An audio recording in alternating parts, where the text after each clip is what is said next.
All right. Good morning, guys. Okay, so this is the assignment that was posted yesterday. So what I'm going to do is I'm going to go over this, and then there's a chance that after this review, I also post a second one with some more examples for you to study before you take the quiz today.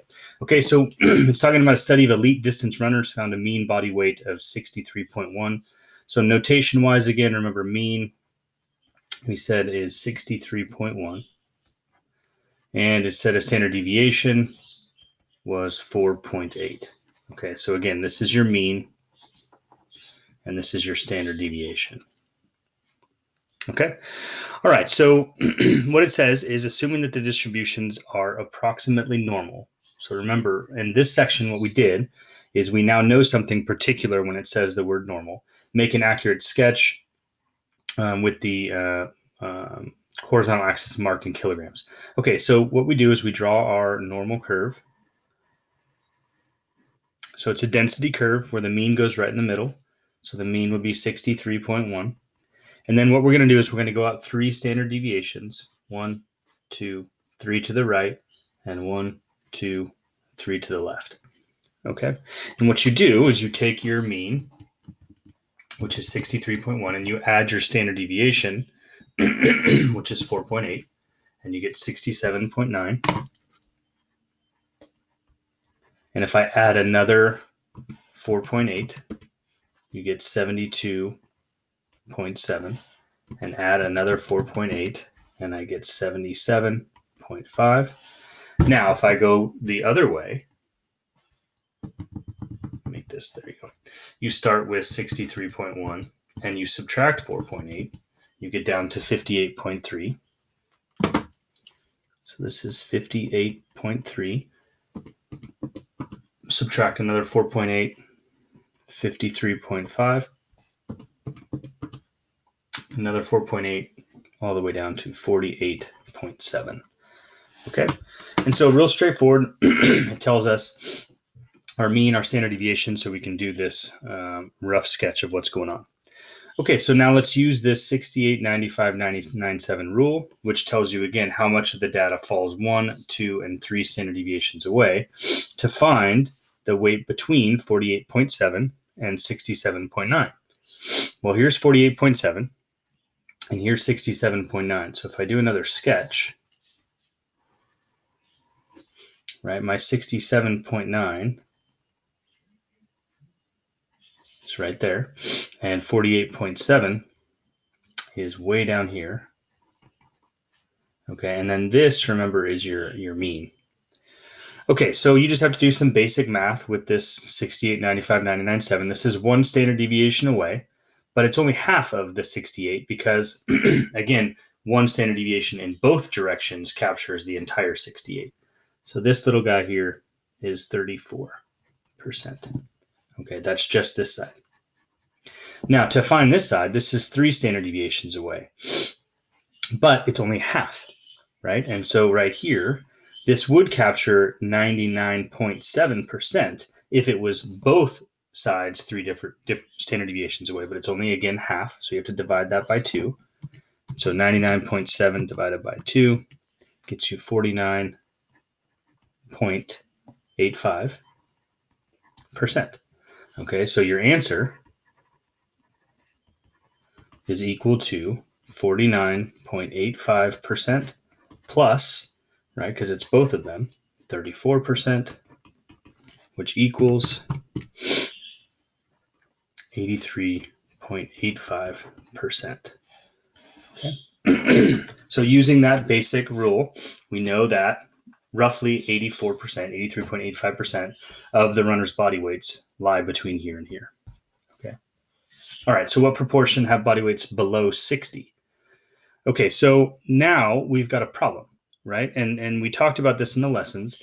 These numbers you got by adding or subtracting 1 standard deviation, but what happens when the number you're looking for isn't one of those particular numbers, right? These 2 numbers landed right exactly where we already had them on our graph. Well, what we have to do is we have to find a z-score. And a z-score is equal to whatever the observed value is minus the mean divided by the standard deviation. And so your z-score for x equals 60 is going to be 60 minus your mean, which is 63.1, divide by your standard deviation, which is 4.8. And don't make any calculator errors here, right? You do 60 minus 63.1 and hit enter because you don't want order of operations to mess you up. Then divide that by 4.8 and you get negative 0.6. I'm just going to call it 5. Okay. So we took an individual data point in kilograms and we switched it to a z-score. And you can switch any data. It doesn't have to be kilograms, doesn't have to be this problem. If you want to make something a z-score, you take the value, you subtract the mean, divide by the standard deviation. Okay, so it says below that value. Well, below, right, now we're talking about below a z-score of negative 0.65. Okay, so how do I do that? Well, we draw our graph again. It's the same graph. This is now the graph of all the z-scores where your average is 0 always. Okay, and so you're going to go to negative 0.65, which from last chapter, right, or the first part of this chapter tells you that it was 0.65 standard deviations below the mean. Okay, and then you're trying to find this value. Okay, so what you do is you go to table A, which is in the back of your textbook. So you should have that ready. Okay, I'm actually going to have a little printout here that I'll use. So I'm looking for negative 0.65. Okay, so this is in the back of your book. And remember that table A gives you the probability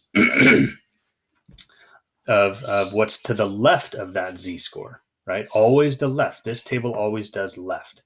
So I need to go to negative 0.65. And so I go to my z-score here. And I come down here and I can see negative 0.6 is right there. How do I get negative 0.65? Well, I go across the top and I find 0.05. And then I come straight down and straight across and I get a value of 0.25. Scroll up, 0.2578. Right? I came from negative 0.6 and I came down from 0.05 and that's what I got. So 0.2578. So I would say 0.2578 and I box it. Okay. All right. What proportion of body runners have body weights above 70? So same issue, right? 70 is not on our graph of kilograms. And so what we can do is we can change this to a z-score. And to do that, you take the 70, you subtract the mean, 63.1, you divide by 4.8. And you type that in, 70 minus 63.1, and divide by 4.8. You get 1.4. It's good enough for me. So now I have a z-score of 1.4. So then I draw my graph. Okay, I know that 0 is in the middle of this standard normal. Now I'm going to go to positive 1.4, so somewhere over here, and I'm looking for above it. Okay, well, from the last problem, this table only gives us to the left. Well, look, if I know that the left hand is this, the right is going to be 1 minus it because this is 100% of all the data. Okay, so what I'm going to do is I'm going to go to the table A. I'm going to go find 1.4 as a z-score. All of these are negatives, so I'd have to turn the page and find 1.4, which is right here. Okay, and it's exactly 1.4. I've rounded it, so we're just going to use this number right here because that's 0, 0. So 0.9192. So now I know that this side is 0.9192. Again, table A gives me the left proportion of that value. And so this side must be 1 minus 0.9192 because 1 is the same as 100% of data. And so if I take that and I go 1 minus 0.9192, I get 0.08. And you're good to go. Okay, this last question, I'm going to probably break this into 2 parts like I did last time. This last question talks about calculate and interpret the 45th percentile. Okay, so that means that 45% of data is less than some value,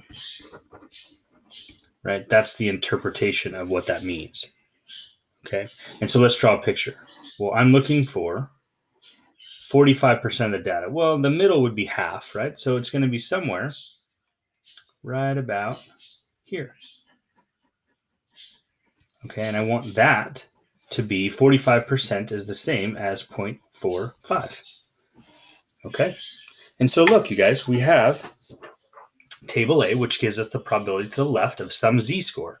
And so if I have the proportion of 0.45, this is working backwards. And so if I come in here and I search for 0.45, the smallest value here is 0.5, so that's not going to work. So let's come down here. And I can see 0.45 right around here, 0.4522 or 0.4483. Right? This is really, really close to 0.45. And so if I want to use that value right there, I come over here. This is negative. This is the z-score that goes with a proportion of 0.45. So negative 0.1. And if I go up to the top, it's a 0.02. And so that z-score, right, your z-score is going to be negative 0.12.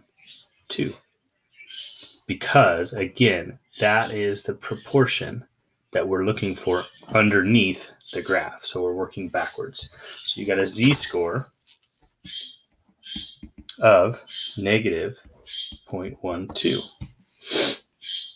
Okay, so working backwards, we found the z-score. Now, unfortunately, this asks for the runner's body weight.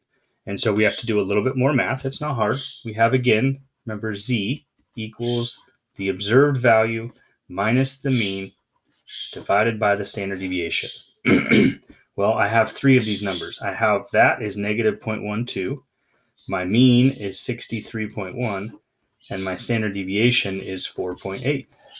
And so simple math says negative 0.12 equals x minus 63.1 over 4.8. All I did was substitute in the numbers.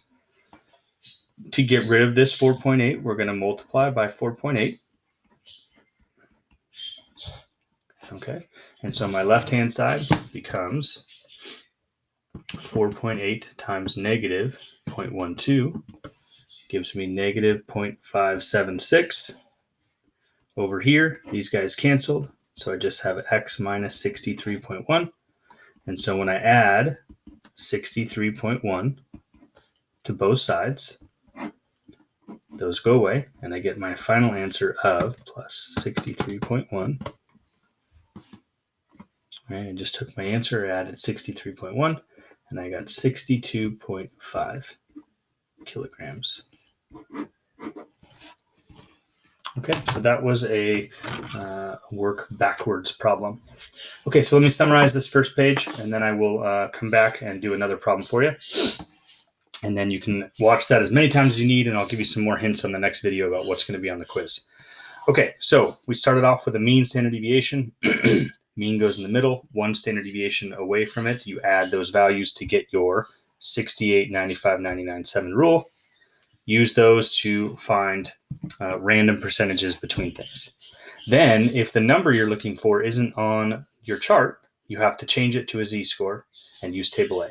Change to a z-score, use table A. Okay, and the last part is working backwards. If you have the area under the curve, you have a number that's in the middle of your table A. Right? It's in here somewhere, and you're trying to get out to a z-score so that you can work backwards, okay, and plug in and solve. Okay, all right, guys, I'll post this and then the next one soon.